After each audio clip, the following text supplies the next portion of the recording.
10 races on Vernon and Vasey Kumara Gold Nuggets Day out of the West Coast, and one man who's been loving the coast lately, Matthew Cross, to preview the meeting. Yeah, it's been a good couple of days racing so far. We had the Greymouth Cup Day out of Omoto last Sunday. Wednesday we went through to Reefton. We've got Hokitika next week. It's one of those circuits where you need to be in the right place at the right time. Being able to control the race from the front end is a massive factor. We've seen on a couple of occasions horses that get back on good speeds are able to make ground, but it is very much circumstantial race days, and we'll be trying to find you a couple along the way. What's your favourite course over there? Omoto is the greatest race course I've ever called that. Well, there you go. Let's move you through Kumara though, and the first of the program is the Birchfield Coal Mines Maiden. This one over the 1,810 metres. Favouritism with Ride the Storm at $5, our boy Baz, and an even market at $5.50, man. Yeah, Tatum's an interesting runner, jumping from barrier number 11 at $7.50. Fantasy Flight, I just wonder if this horse, with no rider down, if it does start, it's had a couple of runs under its belt, it might improve, but the obvious one is Ride the Storm, of course, the winner of its maiden on Wednesday, so we'll go with it to win. I expect it to settle handy. It's been well placed here from Michael and Matthew Pittman. Goes up a little bit in weight, but for a very much informed Cavish Chowdhury. Isn't he riding well? He's had a whale of a Christmas carnival, and good on him too. Let's move you on to the second. This one is Tom Mill Memorial. It's a maiden here. Also the 18-10 metres. Did they split this race? Must have done to get it here. Hey Happy is a 2:30, 1:28 favourite. Got producer up the top for Kenny Moore and Tanya Yonker. Fantastic run of things on Wednesday. They picked up a couple of winners at 23 start maiden. What's going on? Well, surely it'll be around. $2.30 for Hey Happy. Kevin Myers, Terry Mosley just stands out, I think, over the 1800, jumping from barrier number 2. The thing that I'd say about this horse is just don't risk it.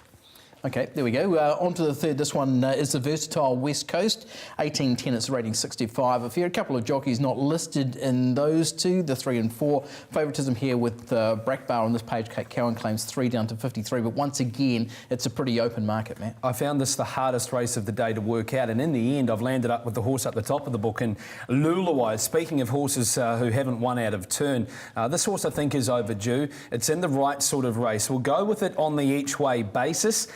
Not a whole lot. It's one of those races where there could be a couple pop up. If there's something that you like at odds, then go with it. But I'll go with Lulawai on the each way. I think it's a solid chance in the third. Okay, on to the fourth. We'll see Matt's best bet of the weekend as well. Up the top, Ted Talks at $4.50 and $1.85 again for Kate Cowan. She claims 3 to 55.5. You're getting opposition here, Matt, from RAF and Duke of Plumpton, both at $5.50. Yeah, it's a loose enough market, isn't it? Ted Talks, I think, from barrier number 8. Kate Cowan's going to have maybe more options than what she did last Sunday in terms of settling the horse just in behind the pace. She got in the early rush, and to his credit, he really stuck on well, and with that run under his belt last weekend, I really think he's good shopping. Even the $1.85 to place around him, if you're not a massive bettor, you might want to take the $4.20, but he looks really well placed for mine. Great to see that northern support of the coast circuit, isn't it? You know, we're seeing the Clotworthies down, Kevin Myers as he always does, but other stables down there as well. So there really is a northern contingent who are making their presence felt. Let's move you on to race 5, NZB Insurance Pearl Series race. It's a maiden here over the 1150. Exemplar, no rider, booked at 280, 142. This horse has been knocking on the door. It was a winner on Wednesday at Reefton, a very good winner, in fact, as well. They can back up with the handicap, though, can't they? They certainly can. So Ride the Storm back in the first race, won its maiden on Wednesday, can start in the maiden again. I missed the win.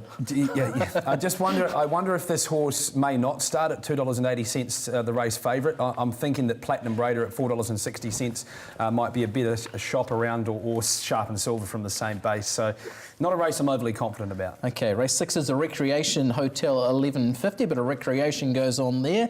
$6 about Swissair, Miss Maxi Park and No Pele.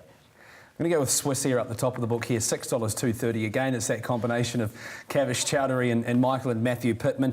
Miss Maxi Park, she's in there with no rider down. I thought she was okay. I'm concerned how many riders are lacking here. Yeah, I'd imagine that they wouldn't start, otherwise they should have had their riders down by Friday afternoon, you would imagine. But yeah, we'll go up the top of the book here, I think. Aiden in the form of Swissair for an informed combination. It's got weight off its back, and once they start winning, the Pittman team, generally their run continues. Okay, 72 Sprinters, the 7th. This one, the Alex Hayward Noel Waif POW Memorial. or Power Memorial. I'm not too sure if I've got that right there. 420 Chic, you're getting 460, about 230. How'd you see this one, mate? The thing I'm most excited about, race number 7 on the program, Tina Komanyahi is back in the saddle, which I think is a massive boost for the South Island thoroughbred riding ranks, because she's just top quality in terms of a horsewoman and a rider. She rides Smokehouse Bay, who drops out of the Reefton Cup on Wednesday. To Smokehouse Bay's credit, it ran better than its price would have suggested, and it drops back into a race which is very winnable. A couple of kilos off its back. Tina's fitness as a jockey may be a bit of a question mark, but I think Smokehouse Bay, great to see her back riding. I think it'll go a good race in the 7th. Nah, she'll be ready, I'm sure, absolutely. Let's move you on to the 8th. This one is the feature. The Vernon and Vasey Truck Parts Kumara Gold Nuggets, seeing 360 about over the river. Daniel Hirini claims a couple down to 60.5. I know the trainer takes home a couple of gold nuggets. In the old days, it used to be the jockey used to take home their body weight in Canterbury Draft, isn't that? Does that still happen or not? I'm not entirely sure, but I tell you what, it'd be a good long couple of weeks if I was a jockey.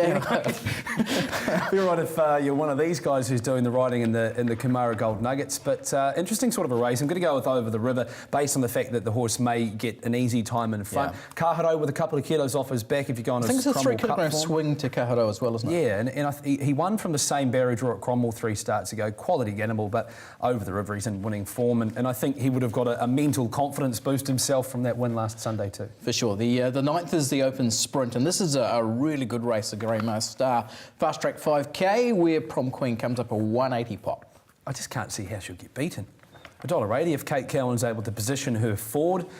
The best version of Prom Queen wins this on ratings alone, doesn't it? Morse Code's in here, has been racing okay, but look, as simple as that, Aidan, we'll just go her to win, race 9. Sounds good to me. And on to the last, the Spates Super Liquor, 11.50, and a favouritism here at the top of the book, Barabbas at 281.30 for that man Chowdhury, takes 3 off down to 57.5. Another horse that looks really well placed. A lot of speed in here though, with Celtic Cross, Vice Marshall, Milk It, Lapel likes to get forward, as well as The Only Way, who we heard from Thad Taylor on the first call live, that this horse had been quite well backed. So it's always a little bit of a risk to go against smart money, but Barabbas, if he bought the quality that he was racing around sort of 6 to 12 months ago, I think he'll win the last race on the program. And again, it's that combination of Pittman Chowdhury. Okay, your best on the program? TED Talks. Okay, sounds good to me. Good luck with your bets at Kumara.